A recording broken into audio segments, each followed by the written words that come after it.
सीमित दृष्टि और बुद्धि से हम दुनिया को जितना देख पाते हैं, वास्तविक दुनिया को समझने के लिए उतना पर्याप्त नहीं है।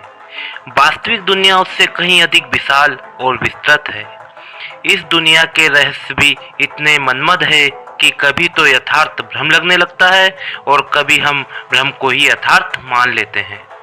ऐसा ही एक रहस्य दक्षिण अफ्रीका के लिम्बोका राज्य के सेंट पीटर्सबर्ग में है। ये एक झील है जिसका रहस्य आपके दिमाग को पूरा घुमाकर रख देगा। इस झील का नाम है फंडोजी। इसका निर्माण पास में बहने वाली म्यूटल नदी से एक प्राचीन भूस्खलन से हुआ था। पूरी झील और आसपास का वातावरण थोड़ा अजीब है और कभी-कभी ऐसी निसर्गता छाई जाती है मानो कि पूरे माहौल को ही काट मार गया हो। कभी-कभी ऐसी विचित्र आवाज सुनाई देती है जैसे पहले कभी नहीं सुनाई दी हो। कभी-कभी कुछ जीव अजीब तरह के जानवरों का सामूहिक रूप से चीखने की आवाजें भी आती है, मानो कोई अनहोनी होने वाली हो। जैसे सुनकर तो किसी का भी कलेजा कांप जाए। लेकिन मुख्य बात यह है कि इस झील के पानी को पीने वाला आज तक जीवित नहीं बचा है।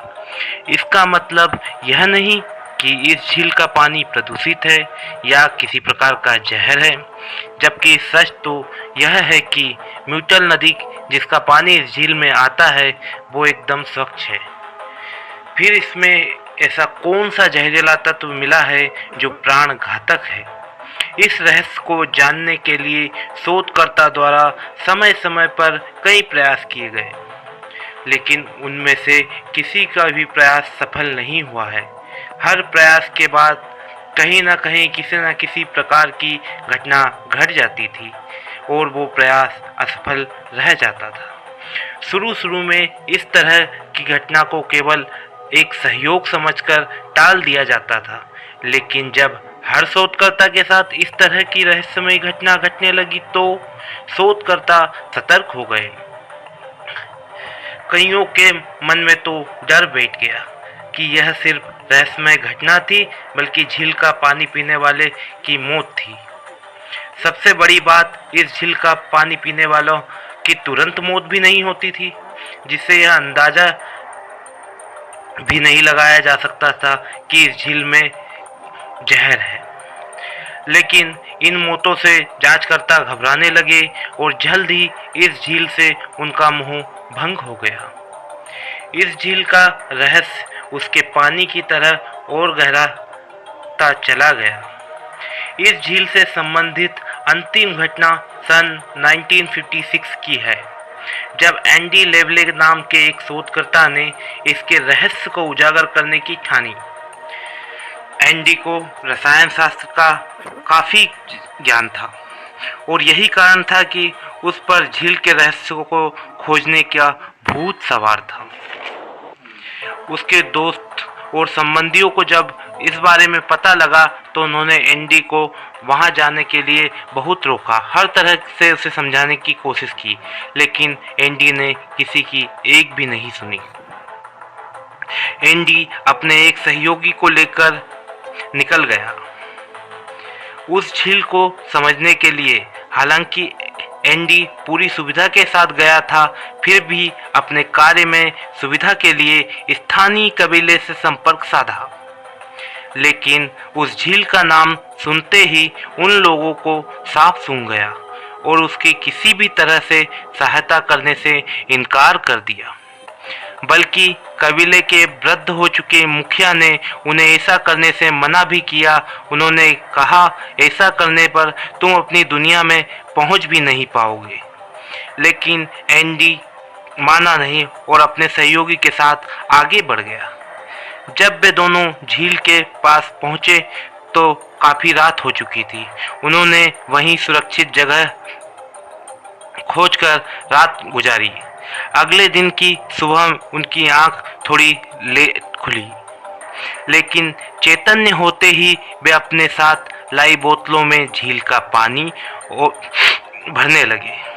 भगवान भास्कर की चमकीली किरणों में वहां का वातावरण एकदम स्वच्छ और साफ दिख रहा था। लेकिन वहाँ एक गजब से निर्भयता भी छाई हुई थी। एंडी को झील का पानी कुछ गहरे मटमैले रंग का दिखा। उसने उसका स्वाद जानना चाहा और उन लोगों ने झील का पानी पी लिया। एंडी को उसका स्वाद कुछ विचित्र जैसा जान पड़ा और उसके बाद उन्होंने उसके जो नमूने इकट्ठे करने के बाद उन लोगों ने झील के आसपास के कई पौधे और झाड़ियों को भी इकट्ठा किया और अपने साथ ले जाने के लिए सुरक्षित कर लिया। थोड़ी देर विश्राम करने के बाद जब वो वापस चल पड़े तो उनके साथ शुरू हो गया अजीबोगरीब घटनाक्रम। वापसी में उन्हें उत्तर से पूर्व की ओर चलना था जिधर से वे आए थे, लेकिन चल पड़े पश्चिम के रास्ते पर।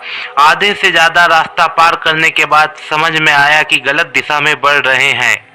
उसके बाद वापस झील तक आए और फिर यहाँ से पूर्व की ओर चल पड़े।